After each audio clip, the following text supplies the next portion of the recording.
Hello Australia, right around the country. This is The Scene. It's all about great Australian and West Australian music right here on Foxtel, around the nation, or maybe you're watching us on YouTube. If you are, hit that subscribe button and you'll never miss an episode. My name is Blake Williams. Hello. Now, the band tonight, well, they've supported ZZ Top. Alice Cooper, he's a massive fan as well. Let's give it up for Datura4.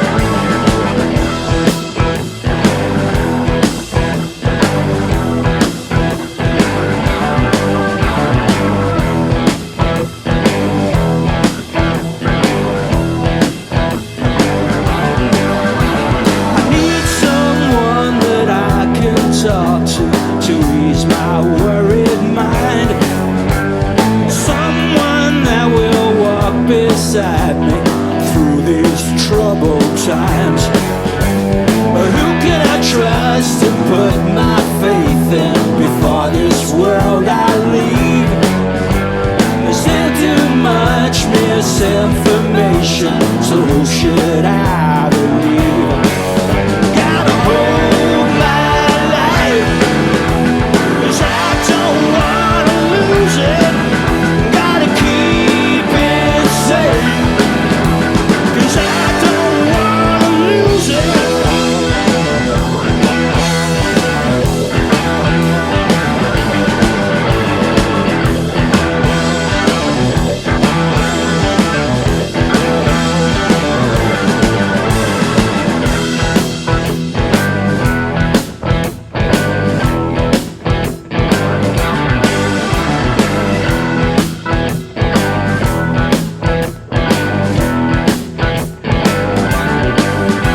There's so much left for me to do before my life should end. 'Cause there are things that I see happening that I can't comprehend. Precious is the thing that we call life, and I don't wanna waste it. So take me to the fountain of your love, and I'll fill my cup and taste it. Hold my life, 'cause I don't wanna lose it.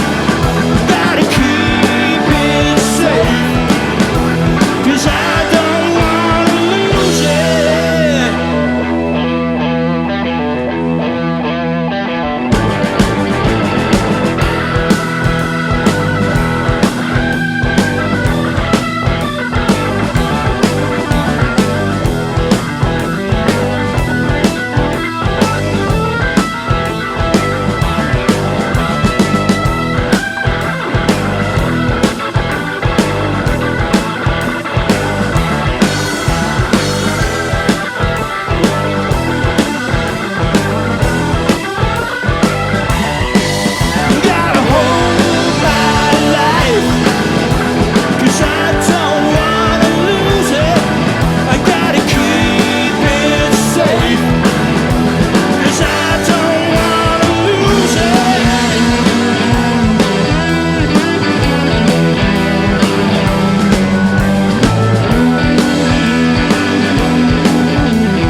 Australia here on Foxtel and on demand on YouTube as well. Datura4. How good was that, everybody? Give it up for them. On the couch, Dom, Stu and Warren, guys, thank you so much for joining us tonight. Thank you. Pleasure. It's you guys sound so good. You're going to do another song in a couple of moments as well, which I'm really looking forward to. We all are. But you've all been in a bunch of different bands over the years, in a bunch of different styles. Why did you want to put this one together? Well, it was Warren and myself, really, when we did this thing. It was a Bon Scott retrospective at the Fremantle Arts Centre. And Warren and I kind of clicked, and I had this idea of putting this band together that was going back to my sort of teen years, which was playing a lot of heavy kind of rock music. I just wanted to do something different, a bit of fun, and that's how it started, basically. And I started writing some songs. It took a while to get to the first album, but once the first album was done, I think that just opened up the floodgates for this kind of music that we're doing, and I really love it. And we're doing more and more of it. It's good. Which is a great thing. So you mentioned you started writing songs for this particular band because you write in different styles, power pop, wherever it might be. Would you write a song and go, nope, this is not the right band for this song, or did you manipulate songs to be for this band? How did it work songwriting wise? No, I think it was a fairly natural progression, sort of knowing the genre. I guess this is where I started pretty much, playing this kind of music, which is, hard rock, boogie, influences like your Led Zeppelin, your Deep Purple, even sort of getting into things like ZZ Top, sort of back in the sort of 70s when I was sort of, listening to this hard rock music, Status Quo, that kind of thing. Well, let's talk about Boogie Rock, because it was I don't think I've seen that written down before, but it was... Boogie Rock is on everything that you do. What is Boogie Rock? Boogie Rock? Yeah. Look, it's derived from R&B blues music, John Lee Hooker would probably be one of the earliest sort of exponents of Boogie Rock, and from there, bands like Canned Heat, Billy Thorpe in Australia. Yeah, Billy Thorpe and the Aztecs, and Boogie Rock is it's a party when you listen to it, right? Which is kind of what you played before and what you're going to do again. Do you find though that different places around the world react to this in different ways? Like, is it a very European kind of thing that they get into? Do Australian audiences get into it as well? I think it's fairly universal, really. I think there's an audience for it everywhere. Look, we've toured Europe, and it did well there, and the audiences that we have here react as well. So, where did you go in Europe? We started in Italy, and we did Spain, and we did a show in France. So pretty much the southern part of Europe. Any highlight locations that you would go back to? I mean, how amazing! It seems so strange to even consider travelling and touring through Europe at the moment. But anywhere you would absolutely go back to if you could?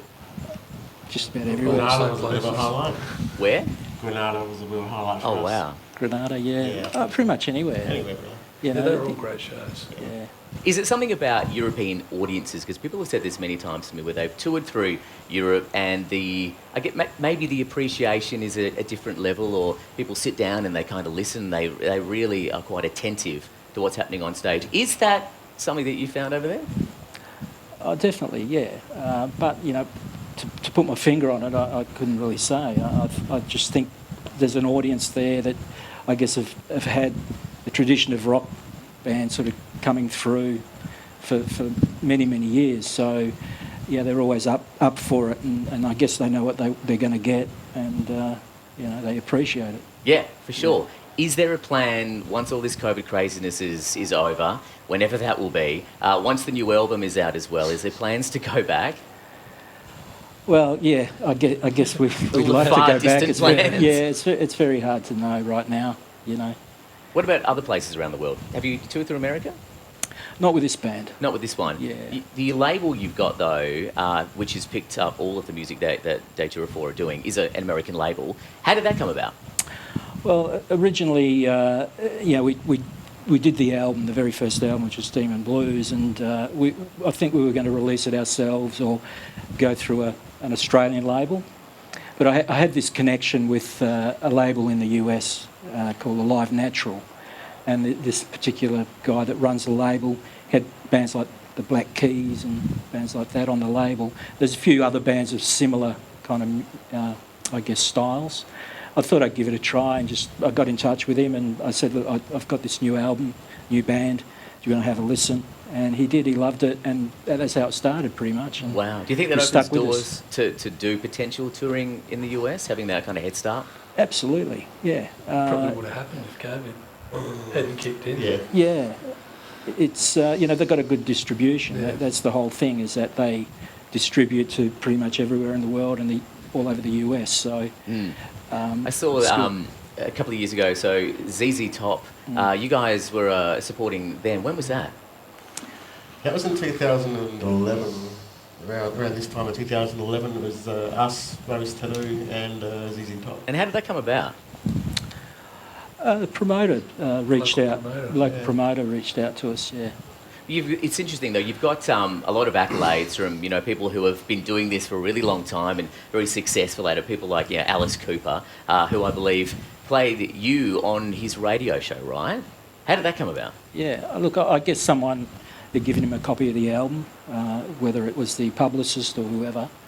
He liked it, and he played a song, which was great for us. That was a real buzz. Awesome, yeah. Yeah, for sure. Have you got the audio recording of him kind of Didn't talking? find the audio recording, but I grew up listening to his Alice Cooper night show on long drives home from rehearsals with Dom. And learned a lot of things about rock and roll just through Alice Cooper's radio show, so it was nice to be... Did you know you were going to be featured, or did you turn it on one night and go, wait a minute, I'm fairly sure that's us? We had a little heads up. Didn't our label let us know?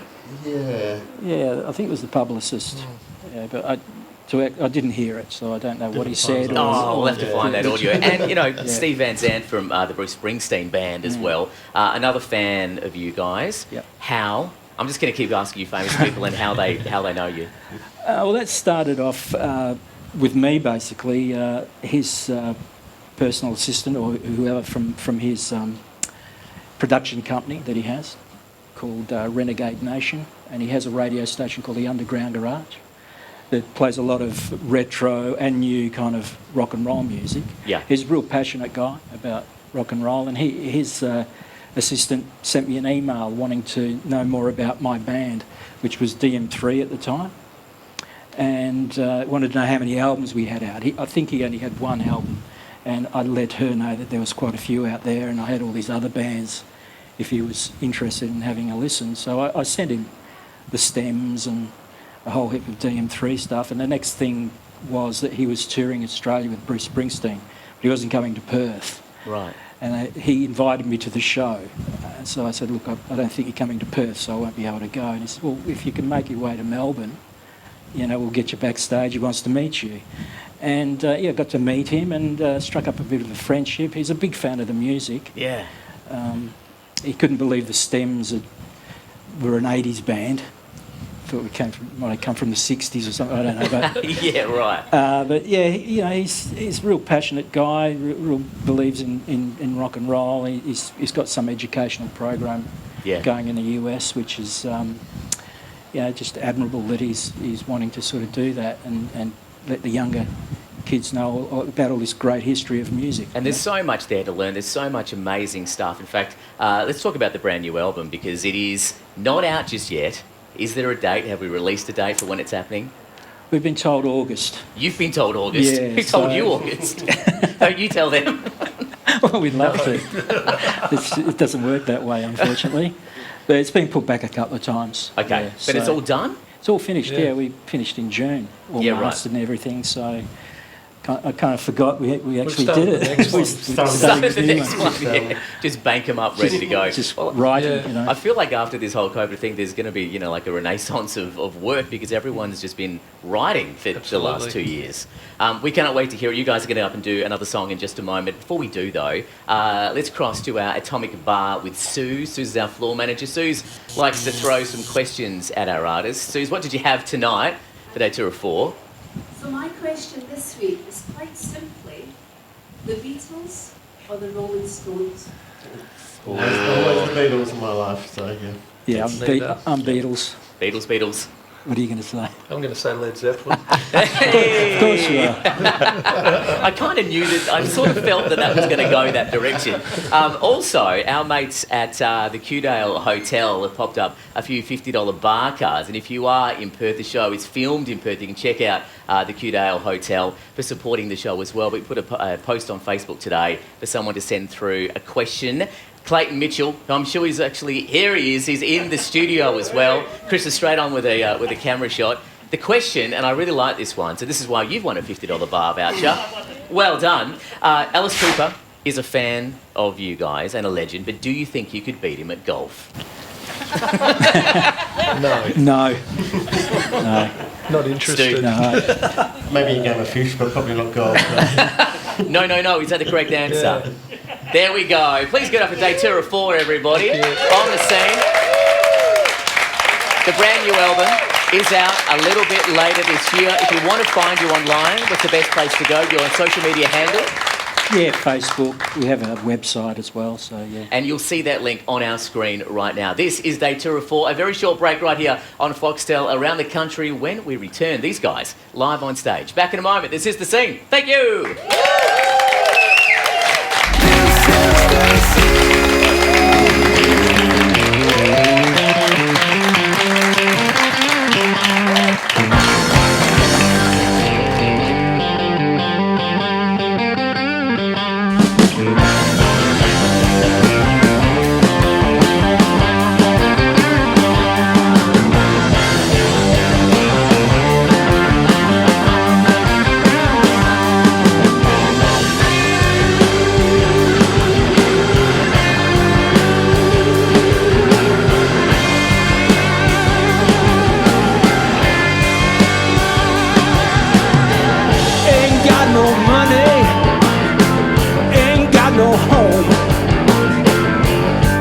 Beside me, I'm all alone.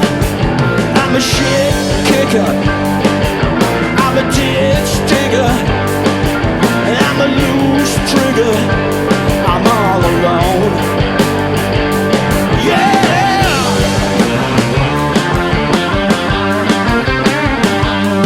Shit kicker,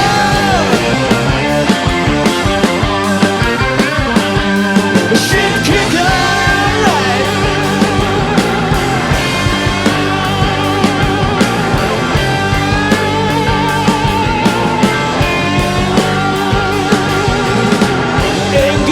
Future, I ain't got no plans. I'm just a loser, and no one understands. I'm a no-hoper, yeah, I'm a doper, all-day moper. I'm all alone, yeah.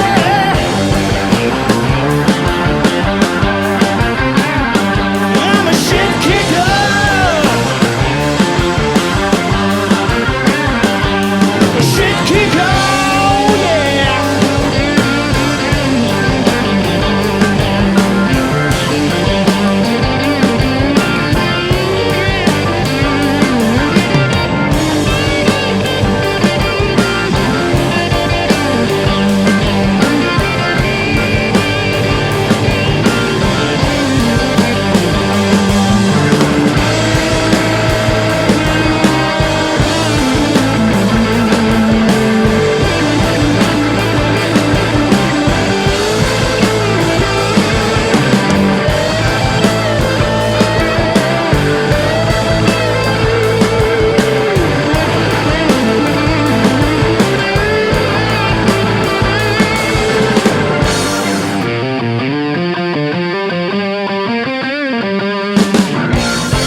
All-night boozer, all-day snoozer. winter, I'm all alone. Yeah, I'm a looper, I'm in a stupor, a party pooper. Nobody cares about me. Yeah.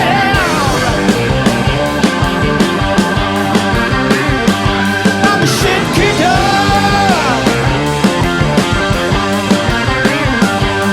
Shit kicker.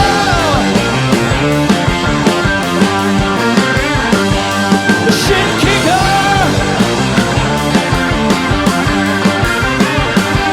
Shit kicker.